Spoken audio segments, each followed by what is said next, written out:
Welcome back again to the slippery slope your pastor always told you about, the Unlearning podcast. Joining me as always is Karl the Great, JD Forehand, and I'm Stuart Delony. Welcome to the space where we talk through deconstruction, philosophy, we talk through a lot of stuff, mental health, living in the hellscape that is the world today, how to survive all of that as well. And if you've got questions, comments, if you want to call us heretics, or if you want to tell us we're lovely, the Unlearning Podcast at gmail.com. We'll take anything from you because we're that desperate. Mm-hmm. So in our last session, where we, for those that don't really know this, that we will sit down for an extended period of time and film a chunk for 4 shows at one time period. And dear sweet JD is, what is this? We're almost at, right now, is it almost 1:30 a.m.? It's 1:17 right now. Hold on, I also have to let my dog in. But yes, it is currently, I hope you guys can still hear me. Yes. Yep. Oh, my dog is just crying outside, but won't come inside. It is currently 1:17. It's now 1:18 here in Taiwan. So, yes. Wow. Little late. JD's very committed. It's okay. It's okay. Yeah. I'm here for the suffering, because long suffering, I believe, is a it's a virtue. We should aspire to. Yeah. Mm-hmm. I prefer short suffering, but yeah. I'm about that as well. And being that it's now 1 a.m., you're very close to being able to dream about things, JD. I hope so. And we're going to be talking about dreaming about other things, I think. I don't know how long we'll talk about stuff. Okay, my dog finally came inside. Sorry, this is the second time I had to go try to let my dog in. Stuart, but at least she's here and she's cute. Hey, baby. But yes, so I maybe titled this. I have titled kind of what I like to talk about today as dreaming of de-radicalization, because as we've talked about directly or alluded to today, we have a lot of work to do, especially in the United States. But honestly, around the world, again, something we've also talked about is that, especially in the United States, we tend to be very insular and only think about the United States, but it happens everywhere.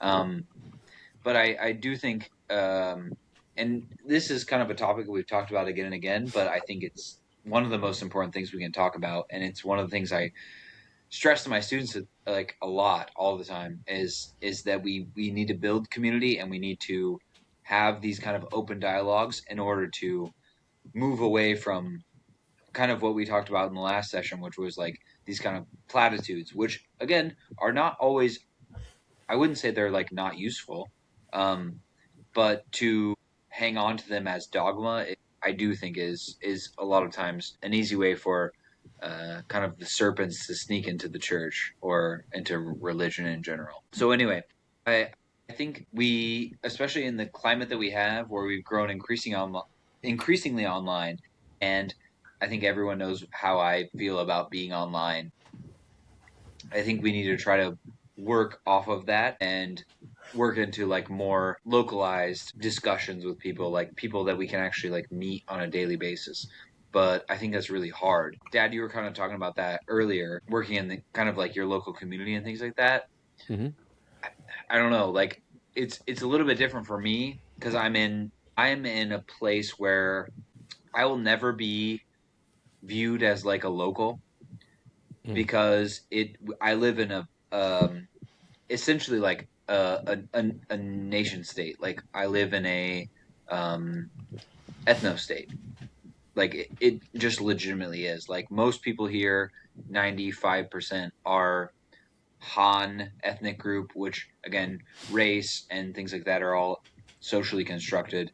We can have that discussion later if we need to. But I'll never be, just because of my exterior, my long nose. They call us Adoa sometimes out here, which means like long nose. I'll never be like a local person, no matter the fact that I like speak better like Taiwanese than a lot of the young people out here, or my language skills are not that great, but like certain of them, especially Taiwanese, which I don't need to explain the whole thing, but it's tough here. It's also very inviting. There's a very inviting relationship between like the Taiwanese people and foreigners. to some degree, I don't know. Anyway, I could do a whole episode on like how foreigners in Taiwan like integrate, and also how foreigners, depending on their skin color and the place they immigrate from, are accepted. But anyway, I'll never be like a Taiwanese person. It's just not possible. I can't get a Taiwanese passport, even though people from China, who's like ostensibly like the biggest enemy of Taiwan, can. And so interesting. But point being, the thing I want to talk about is like how can we kind of delve into the surroundings that we're in and make a difference there? Because I don't think that the best way to do it is to kind of like fight with, you know, the people online that have 100,000 followers or 1,000,000 followers or whatever. I don't think that's super useful. And again, I know you guys are both. It's funny because I'm younger than both of you, not much younger than Stuart, about half the age of my father. But I don't. I've kind of given up on engaging online anymore. So I guess what are your initial thoughts on the topic? And like I don't know, from what you guys have read from my shitty little outline, what do you guys think? It's a good The outline. thing that what's made me think about something I've been pondering lately too, stepping towards de-radicalization, with how polarized we are in America right now, and with the way conversations online and in person are often devolving into right and left, and it's been hitting me. It's been something I don't want, but I think that for a lot of us, we're gonna have to start giving people that are part of the cult off ramps to rejoin society at some point. I'm not saying like everybody, and I'm not saying it's that easy, but I think for us to be able to heal and to move forward and to not be as polarized as we are, there's going to have to be off ramps that are allowed for people to come back from. And I hate that because also part of me, just in sense of justice in myself, I was like, oh, come on, you've alienated, you've hurt so many people, you've done all this kind of stuff. Come on. But I understand, you know, scapegoating doesn't heal anything really, but you wish there was some sort of accountability. But I think for the healing of things, I think there is going to have to be de-radicalization happening in conversations. I think there is going to have to be an olive branch a bit with folks, because the way of Christian nationalism, it's going to burn itself out. At least that's the hope, before it burns the rest of the world out. Yeah. And there has to be something to do after that, because I feel like we did a shitty job with the Civil War and the aftermath of that. I don't think we've ever fully healed from it, and I feel like it's been a continuing thing that we haven't ever gotten past necessarily. Yeah, don't get me started on the Civil War. I think we should have hung a lot more generals. It's the same thing after World War II. We did not hang enough Nazis. But anyway, Dad, you were going to say something. I was just going to say it's sometimes a little more nuanced because Stuart talked earlier about being blue and living in a red state, and I'm purple and I live in a red state. But even when I was on the right side, they used to tell me what the incorrect, but the right side, but the incorrect side. That was in parentheses or in quotation marks. The right side? We're on the right side. There we when go. we were on that side, people literally told us, you will not be a local 20 years. We kept experiencing that over and over again. And we went in full force, open heart, love your neighbor, give it all, give everything, sacrifice your income. You went to local dances and got ostracized because of that. Yeah. And so it was like a no-win thing. You know, I want to be part of the community. I want to fit in. There was still all kinds of barriers up to that happening because I wasn't born there, right? So JD's talking about experiencing some of that, but I hope you can help me more understand. You've helped me in the recent past, JD, kind of get through this fog of if we just got rid of them. Yeah. And that's where you become radicalized. It's just get rid of them in some way. Kick them out of our church, deport them, kill them. We've agreed to that a lot of times, right? Throughout all of history. Just get rid of them. Get rid of the Jews. Get rid of the Muslims. Get rid of the wrong kind of Christians, etc. I'm really interested in what you have to say next, because it's never helped. That's the thing. When you look at history, they always say we're going to expel these people. We're going to do this thing, blah blah blah, and then you do it, and the problems persist because it's a societal issue. It's something that we have to deal with the actual issues, which is that people are complicated and everyone's got their own bullshit baggage to deal with and bring into the conversation. And so we have to actually just help each other. And I think that I've kind of grown, I guess, like I've been hardened a little bit by the things that have happened in places like Minneapolis. That's kind of like old news now, because everything is old news like 5 minutes after it happens, because everything moves so quickly. But like, that's, again, I reluctantly sometimes describe myself as an anarchist, even though I don't like putting like labels on stuff, because then it just comes with a bunch of baggage and bullshit that people like ascribe to it. I'm sorry. Hardened. Did you say heartened? Okay, because Yeah. I heard hardened. No. I mean, the Trump administration reaction has hardened my heart, but I have been heartened by like things like mutual aid that I've seen. Like, I have friends that live in the Minneapolis region, and like they're not even like super involved. Like, they're not out protesting every day, but they were at some of the protests, doing their part. They're just but also they're just posting links to like GoFundMe's and stuff like that, which hardens my heart, because it's like, why do we need GoFundMe's for people that get injured in protests? We should have universal health care. But it also hardens me. It opens my heart to see people just like trying to help their friends and help local people. So yeah, it's a bit of both, I think. It's obviously endlessly frustrating, but it's also, there's something that's like, okay, people are on the ground meeting the people that need assistance, and they're getting assistance for those people. That's fucking awesome. And that's what we should be doing. Again, we should have social safety net systems that don't require those things, but we live in the system we do, and the fact that like people go out there every day, put their bodies on the line, and like help the people that need it, that's good shit. I like that. It does bring me a lot of some semblance of hope, I guess. I don't know if it totally makes me hopeful. The ice holes, as you said it in your the ice holes were playing the part of the Romans, right, in Minneapolis. And the people that were somewhat like Christ, or the Christian at that time, were speaking truth to power, caring for the least of these, loving their neighbor, protecting their neighbor, not trying to be lawless, but trying to have compassion and empathy and love like we thought we were supposed to, right? Yeah. So that heartened you. That's great. I'm sorry. Go ahead, man. I mean, that's kind of what it is. Like, that's just kind of where I am. And the other thing is that I'm so removed from a lot of it that it's easier for me to kind of, I don't know, like speculate more on it, or like have more like fantasies about it and things like that. Like, it's hard for me, like, as a person who lives, half the world away from like what's going on in America. I obviously pay like a lot of attention to it and like keep very up to date, but I don't know. It's still tough. An abstraction for you. Yes. I mean, to normal life and culture. Yeah.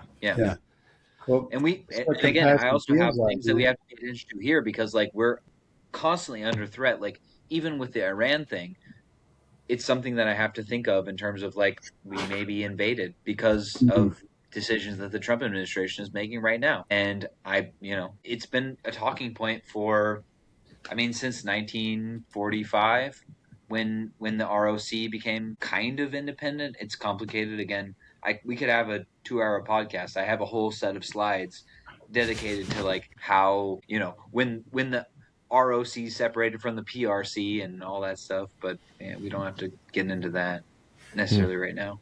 But it's complicated, but it is relevant to my existence. It's existential. Yeah. But what are ways, like, I mean, because it is easy even for us to talk about the shit that's happening here as an abstraction, because it's also too large for us to deal with on a whole. It's too much. And I know we talk a lot about going local with things to be able to try to find places to change and stuff. But I don't know. Also, thoughts from a person who's outside of this. How can we fucking stay sane? Because I feel like this is, basically we're getting the emissions from a donkey dumped on us every day as news. Yeah. And that scripture keeps giving. but I do. I just feel like, yeah, this is, what is it? Like, America is, yeah, we're in complete Trump bukkake right now, and it is just, I'm tired of being covered in this shit. And so how do you keep sane in the midst of all of the stickiness? I don't know if I love or if I hate the way you phrase that, but yeah, it's a disgusting metaphor. It's Did he tough. return to his vomit? I'm just kidding. I mean, whatever fluid he's spraying, but he's spraying it all over us. That's for sure. But I think for me, the way, because a lot of times when I'm dealing with these kind of things, like when it's kind of crisis mode, it's mostly with students.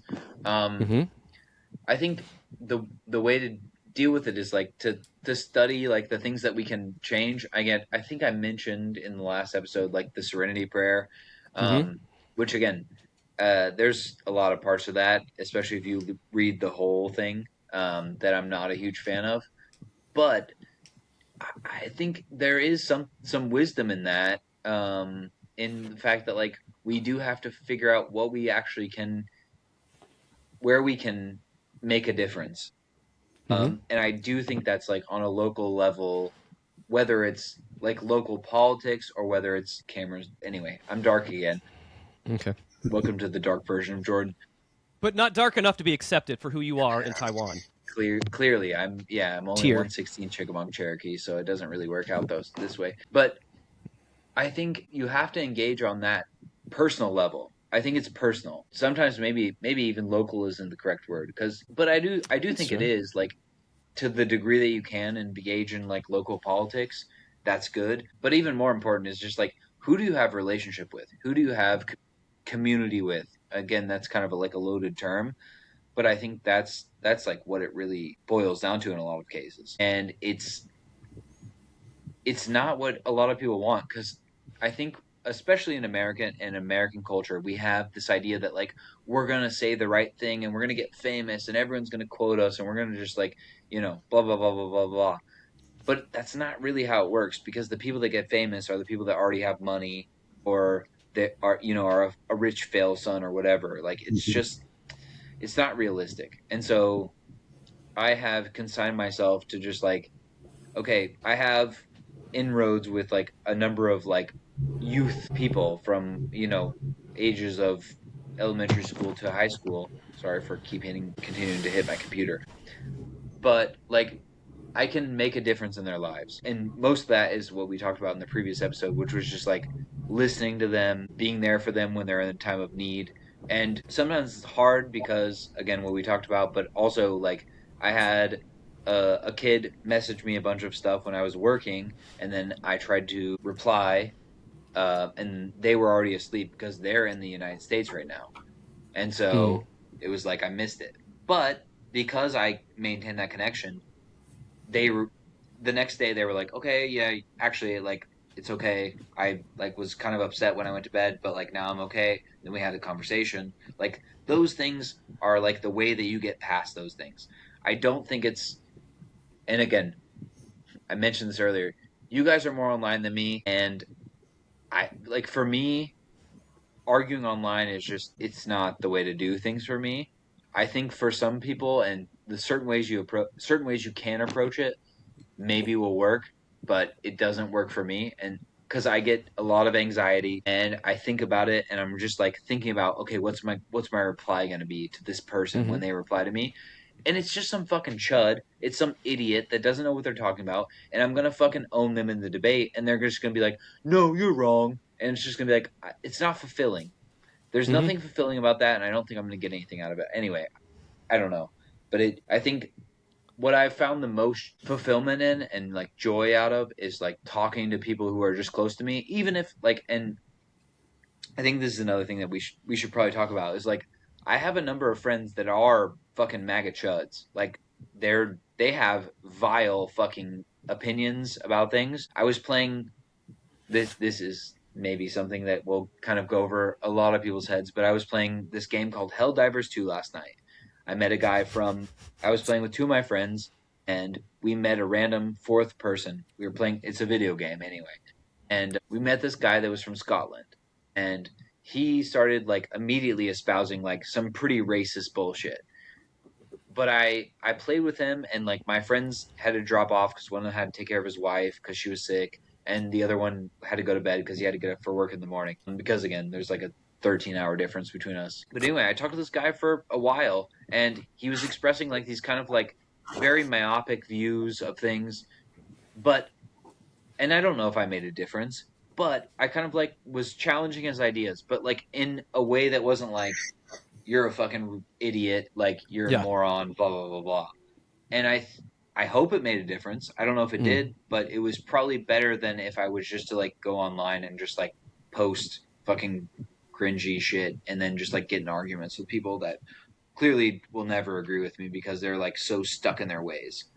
But anyway, so I'm sorry. Is the twist at the end of the story that the player that you were playing with, his name was Mark Wayne? Is that? Did he get saved? It was. He was did a really bad too Scottish to be Mark Wayne. Okay. But Mark Wayne. I would have loved that. Yeah. If I could change Mark Wayne's ideology, that would be great. But I think people with that much power, they're not willing to have their ideology changed. I think it's the same as like when you try to challenge the ideology of like a lot of pastors. I think you guys are examples of instances where that can actually like be the case. But I think you guys are the exception that proves the rule in a lot of cases. Maybe I'm wrong, but I think a lot of pastors get off on that like power trip and end up never like actually like when their congregation challenges them. I think they're not willing to actually interact with them. They're just like I'm better than you. You're the sheep, I'm the shepherd, kind of shit. I don't know if I pulled this directly out of your notes or got summarized somewhere or something. I hope you didn't pull it out of my notes because it's. But it says inane. Isolation is the enemy. Community is the cure. And maybe you already said this and so on, but it seems really significant to me. It just keeps standing out at me. I keep looking at it. It seems the biggest thing pushback we get to one of our books where we're talking about getting outside of religion and so on and all that stuff we researched and so on. The biggest thing people push back with is, but we need community. But I think what you're trying to point out there, please correct me if I'm wrong, that what we end up doing in search of community is isolating. And that's exactly what churches do. They isolate and then they dig in heavy on the well, we're set apart, we're different. And so them, they, others, sinful people, the world, it's all out there. But community is, I mean, a little bit of it is coming together. But the thing we were always trying to do in church that we never got done was community is the cure, as you say, and that's going out. That's walking across the street. I think that's what we're trying to do when we get online. Is we're trying to have the community go out, but it's it's not as like you keep reiterating. It's not an ideal environment to make community.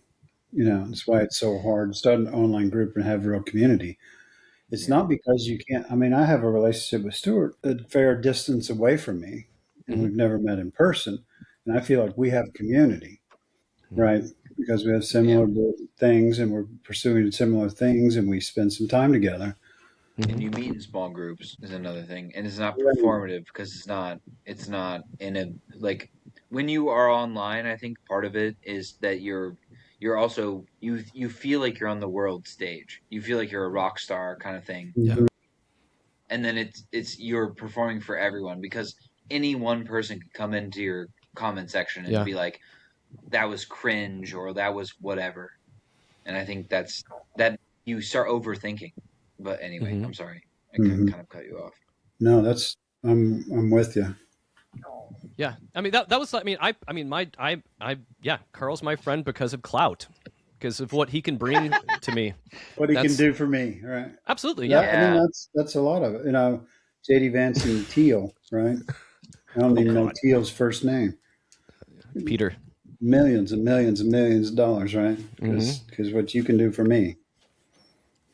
I was going to say, I thought that our guest, Mr. Jordan, was the opposite of J.D. Vance, because he started as a Catholic and a piece of shit, and then he kind of evolved past that. And J.D. Vance started as like a bumfuck Yoko local, and he became a piece of shit fucking Catholic. So anyway, Yeah. Another Well, observation. yeah, not all Catholics are pieces of shit, right? You're not trying to say that. Absolutely. That's not what I was saying. Scripturally, we are born as pieces of shit. So, but he's a Latin Mass Catholic, and he's an asshole. I think pretty much anyone that becomes a Catholic late in life is a piece of shit. That may be painting with too broad of a brush, but you know, Yeah. I don't know. Maybe I need to like do some more evaluation, but I think there's a lot of people that become Catholics late in life that they do it because they're trad cath pieces of shit. Yeah, there's a movement. I mean, in Harrison Butker, the kicker for the Chiefs, all that piece of stuff. Shit. Yeah, he's in that group. J.D. Vance. There's definitely a movement, and it's for power and control. It has nothing to do with what's ethical or moral. Or I've learned things from some Catholics, and I don't want their religion, but I've learned some things from them and had some good counsel from some of them. Yeah. But anyway. Well, that's why I think it's not useful to group people into these kind of small groups. Sorry to be kind of tautological about it, but like I don't think it's useful. And there goes my light again. Sorry, I'm dark Jordan again. But they I don't think it's useful to kind of like put people into these boxes. I just don't think that's like a useful thing, because that's what you get into is it's the same thing as racism or sexism or whatever. Like you're grouping people into these tiny little things. We've talked about this before, but like kind of just like the way that our brains work is putting people into like little boxes, and I don't think it's a good thing. But yeah, the more hopeful thing that I've seen though is like we were talking about like Minnesota earlier, and also just like in general, like I do think there's a growing movement of people that are pushing in the right direction and are kind of like having these dialogues that are pushing us towards a more introspective position on, especially in terms of the US, but like in terms of global politics in general. Like, let's be more thoughtful in the ways that we deal with things. But I think it takes those actual like conversations, because again, I think you can have those conversations online, but I don't think they're going to take place in like the comment section. I think they're going to take place in DMs. I think they're going to take place in like a Google Meet or a Zoom call or something. And that's where I want people to get. Like I have still have phones on our phone too. Some people won't use them. Go ahead. Yeah, I mean, phone absolutely. Gross. But it's tough, and again, it gives like for me, like growing up, I remember you would always like push me to like get on the phone and like have conversations with people, which I think was actually like really good for me. But it gave me a lot of anxiety. Like I don't like talking on the phone, and I think a lot of young people feel the same way, because it's easy to default to like I can just send a text message, or I can just like whatever. And even with some of my students, like I had a student recently who started sending me a lot of voice messages, or it's a former student now, but they started sending me a lot of voice messages, and they were like, I just want to get, like, they basically told me like I'm nervous about like the way that I sound on the phone, and I'm nervous about like talking on the phone, and so I want to send you voice messages. Is that okay? And I was like, absolutely, it's okay. And so we just send each other voice messages now, which there's like a lot of like frustration I get with like voice messages, because like I if I'm busy, like it's much easier to like reply to a text message, but it's so impersonal, and you lose so much of the context. Like that's true. I've had, especially with like romantic relationships, I've had so many romantic relationships where we've had fights because I misinterpreted a text or they misinterpreted a text, because when you're reading the like textual exchanges, like it's so hard to like understand. Like you can throw emojis and stuff in there and like it makes it slightly better, but like it's so hard to understand what people are saying. Yeah. So anyway, I don't know. That's kind of rambling. No, now, you're onto something too. There's nuance and tone that we're talking about too, and I think that like if it ends up just being that we can hide behind text messages too. Yeah, and a lot of those things, if it's your voice or if it's in a call or if it's just a voice message, you can't hide that as well. But I think that those kind of connections they feel more human to us and to our brains just in text going back and forth as well. Yeah. Like you were stressing empathy, which some people are trying to kill that word, and compassion. I found that compassion comes into almost everything. Yeah. In child work, dealing with your neighbor and so on. But you wrote the power structure is the issue. So as we de-radicalize people, we must also dismantle the hierarchies. Yeah. I mean, most of my work is about how hierarchies are bad. I'm a little bit of an anarchist, so I think there's a little burn it down in you. I do think we should burn it down, like to some degree. I mean, there's always going to be hierarchies to some degree or another. Like if we were going to have like a broad society, right? But like I have a lot of the students I talk to, they're like, "Oh, you talk to me like a human." And I'm like, "Yeah, because like I have greater experience than I have more experience than you in certain capacities, and so I'm going to be honest with you about that. But I'm also not going to get mad at you for giving me pushback because listen, here's the thing: when I was in high school, I said the most fucked up things to my teachers. I said horrible things to my teachers that were also not even constructive. And my kids, most of the time, will like if they give me pushback. But part of it is because we build the relationship first. And so they'll give me pushback, and I'm like, that's interesting. I'll think about that. And then I go do research, and I send them stuff. I send them, like, these scholarly articles and stuff. And I'm like, okay, well, I think this, and then we'll have the discussion. Like, you have to start from that. If you're just starting from a place of, like, I'm the teacher, I'm the authority, or, like, I'm the president, or I'm whatever, and so you have to listen to me, fuck that. Like, that's anti-American, in my opinion. Like, Americans we don't do that shit. We shouldn't, at least. That's not how the fucking founding fathers founded the fucking country, even though they were a bunch of slave-owning pieces of shit. So there's a bunch of criticism to offer there. But, like, I don't give a fuck. You're in a position of power? Yeah, probably because you're rich and you have your daddy paid for your education. Good for you. Like, I didn't grow up in that. Like, I grew up where, like, you fucking, try to work yourself up to buying a pair of bootstraps and actually get there. So fuck off, like, with that shit. I don't know. That shit pisses me off. Anyway, you guys are firing me up. What? No, but it's interesting to me too that, and this, I think this is only partially correct, but oftentimes when people freak out over pushback, my mind goes to the fact that they don't know what they're talking about to begin with, so they don't feel comfortable enough with the information they have to be able to, and so they have to shut you down immediately. So I don't know if that's intellect, capacity, or just ego as well. Just thinking that you can lead people without knowing what you're talking about, or all the above. I think it's D. I think it's all the above. I mean, good luck convincing people of that. But the thing is that I think the path to that is not convincing the leaders, because fuck the leaders. Like, again, they're bought into these hierarchies, which I think are bullshit anyway. But you can easily convince their followers, listen, this guy's a fucking charlatan. He's just trying to convince you. I'm here. I will have any conversation you want, and I'll admit when I'm wrong. At least, and again, I'm not perfect. I fucking fall into those things too. But I'll do my best to admit when I'm wrong. And I think people recognize that. And I think that's where you can build those, like, common bonds. Like, Dad talks all the time about his neighbors that are fucking, like, maybe now, I don't know now, but, like, are Trump supporters, like, but would also shovel their driveway, would also, like, come over and, like, give them food. Like, those kind of people, they can be reached out to. Yeah. Trump cannot be reached out to. Fucking J.D. Vance, the fucking, what's his name? The fucking neo-Nazi. Fuentes? No, not, there's well, so many Fuentes of is them. also, this is the problem, is there's, like, a number of, in the administration. Stephen Miller. There we go. You got it. All right. It didn't take us that long. Because, Anyway, Stephen Miller, like, the guy with the fucking, that can't admit he's bald. Like, just fucking own it, my dude. It's fine. It's okay. A lot of people are bald.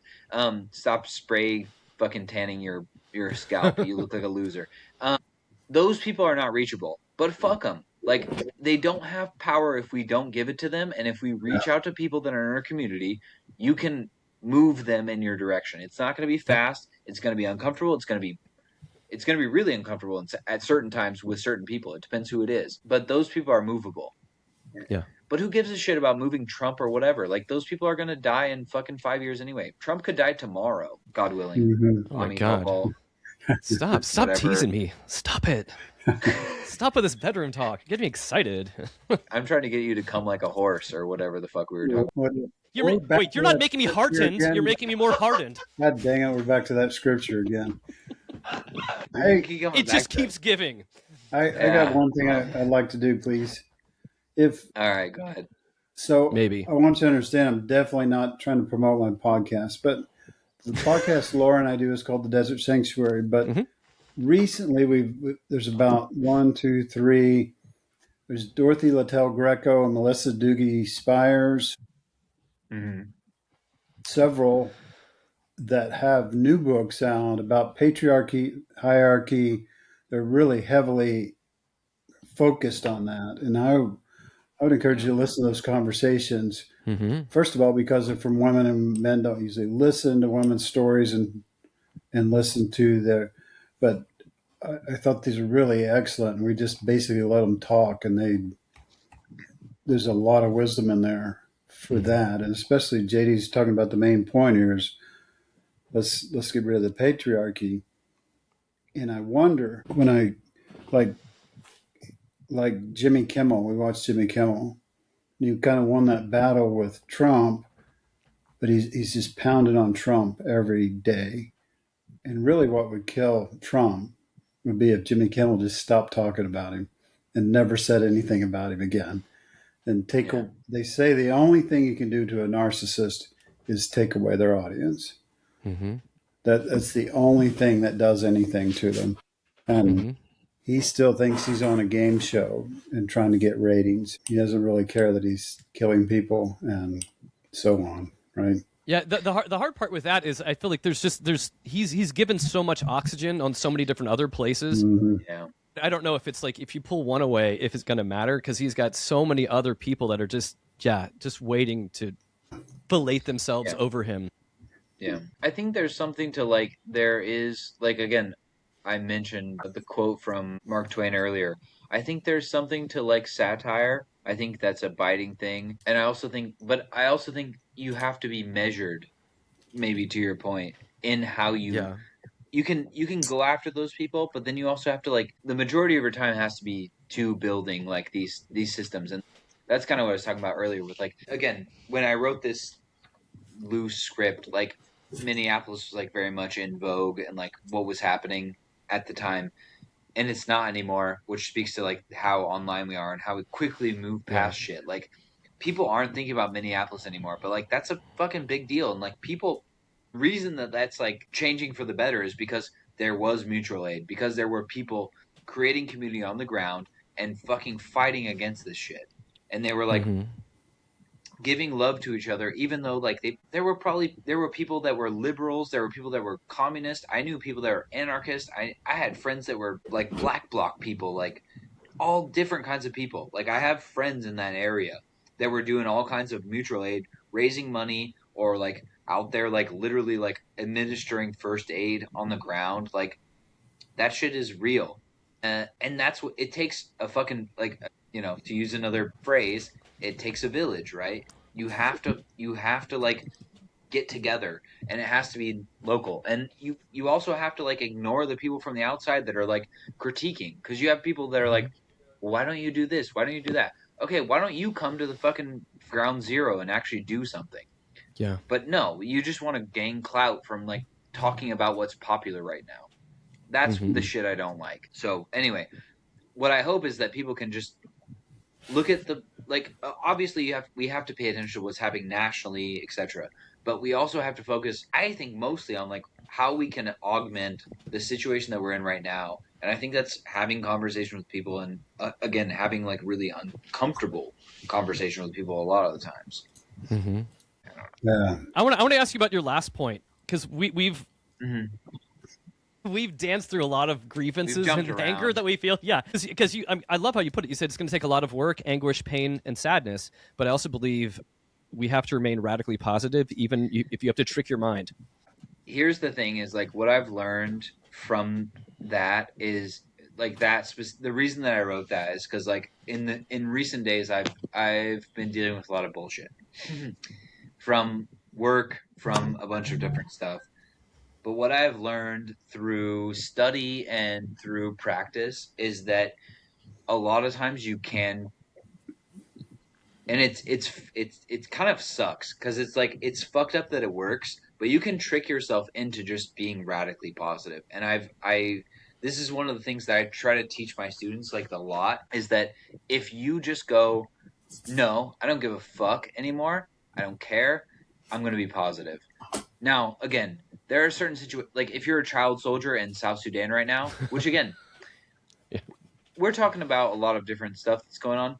There's a fucking genocide happening in South Sudan, and no one's talking about it, which is, it just talks about how like we don't care about like people who aren't like rich or important. It's fucked, and we should try to also like my point being is that like we should engage with things that are outside of like our immediate sphere. Like I'm talking about like we should try to like make change in our local area, but we should also pay attention to what's happening abroad, like far abroad from us, because like it's important. That shit is fucked. Like please go look at like what's happening in South Sudan right now, because there's a crazy fucking like kind of civil war, but like also kind of like international war. Anyway, it's really bad. But my point with that is that there's a lot of times when I go to school, and because of the way the school is structured with the hierarchies and with just everything that's going on, which I won't get into because it's personal shit and I don't need to get into it, it fucking sucks. And I go in with a bad attitude.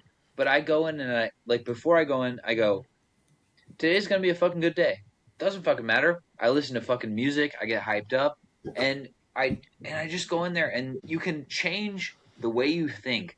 It's kind of like it's a cognitive approach where you can almost trick your brain into just being positive about stuff. And it doesn't always work. Obviously, you have to work through stuff. You should go to therapy, if you can afford it, things like that. But you can trick your brain into like just being positive. It's the same way I was talking about with a student today. They were telling me like how it's hard for them to wake up, and I was like, listen, get up in the morning. You know you can't.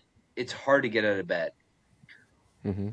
Scream and shout, and then just jump out of bed. Because I had to learn that, because I was the kid that always woke up late. I always missed school, like blah blah blah. You can get yourself into that mindset if you do mindfulness to the point where you realize, okay, I'm doing the thing that I don't want to do, whether it's sleeping in too late or whether it's I'm being negative when I shouldn't be negative, whatever. If you can tell yourself that and then just like do that thing, yell at yourself, listen to music, whatever it is, you can get out of it. But you have to be, and in addition, just like regularly when I'm having conversations with, especially with students, especially with anyone that's impressionable or that I want to influence in the correct way, whatever it is, like that's my perspective. But I hope so. I don't know if it is. I don't know. I'm not perfect. And I don't know everything. But the point being is that like I try to be radically positive, where they'll say negative shit to me, and I'll be like, listen, man, like we can change it. Like if we want to change it, we'll do our best to change it. And if we don't, who gives a shit? We're dead anyway.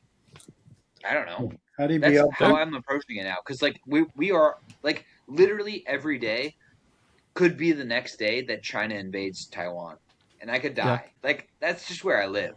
So it's just like I'm just gonna be positive. I'm gonna live every day, and if tomorrow I get fucking nuked, so be it. But at least I did the best I could to be the most positive I can until the end. What I hear, it's kind of existential, and it sounds kind of fucked up, but that's like literally where I live right now. I hear you saying be optimistic. How do you avoid bypassing in that? I sometimes talk about, if we just do mantras that say mantra, mantra, mantra, and it's going to be better. Yeah. Right. It's a balance, right? Is that it? Is it a balance? It's also not like I think saying like if you're just saying like it's always going to improve, it's not. It's not. Like I have a student who I Can got I to be say I real hope vague it about does, this. though? Can I say I hope it does, or I You should be hopeful. I think you want should be there? hopeful. But you also have to prepare yourself for it to get worse. Mm-hmm. Because again, I had a student who, when that person came to the school I work at, the program that I work at, was like pretty positive, but then like revealed to me that they had self-harmed and stuff like that, and like said some very like morbid shit to me. Like basically like I wish I had died, which is like that's some shit Yeah, that you have to Mm-hmm. like take yeah, in. it's real. And then we work through that, and then there's been relapses. Like that's just the reality. And if you're expecting it to always get better, it's just not. Like that's not how Mm-hmm. the world works. Like people deal with shit, they improve, and then sometimes they regress.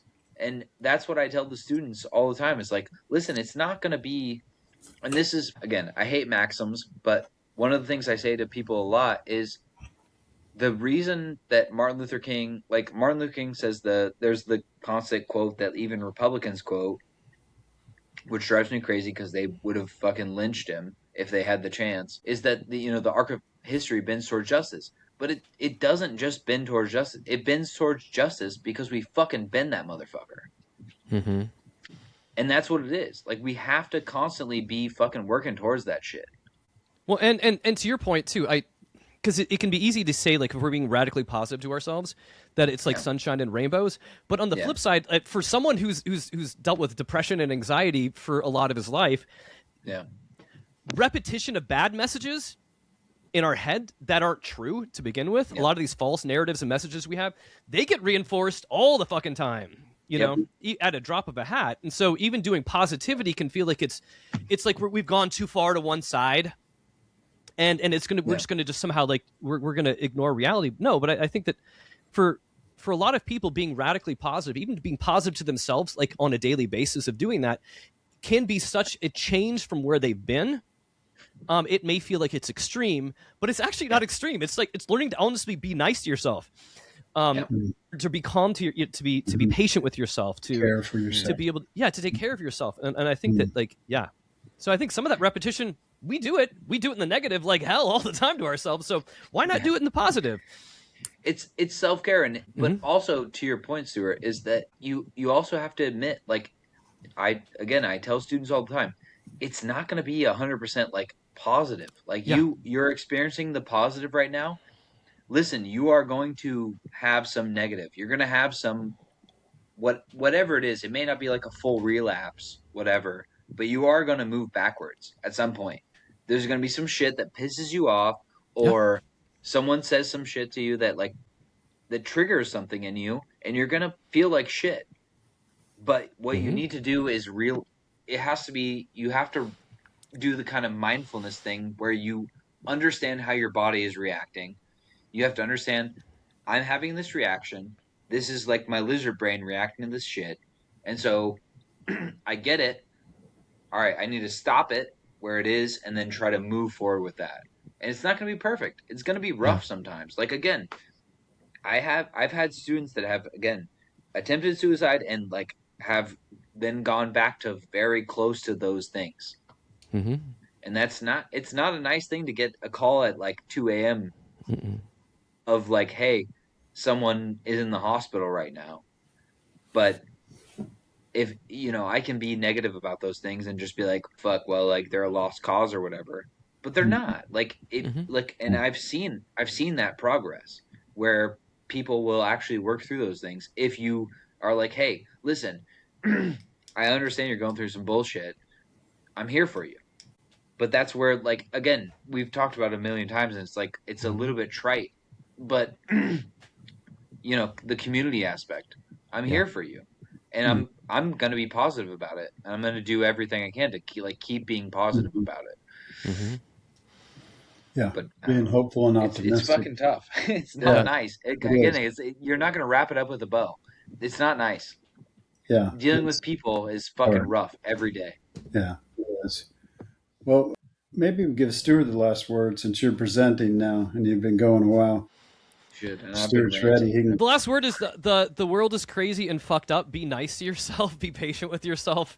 I guess from what we've been talking about, realize that change can happen and it just may be slow. And even though like we're getting ejaculate dumped in our face of negativity on a regular basis. You went back to the verse. If that's how we feel, there's hopefully better days where you just got to wipe off your face and look at things and just keep moving. Just keep moving. And I think we need other people. Thank you. With the visual. We'll get there.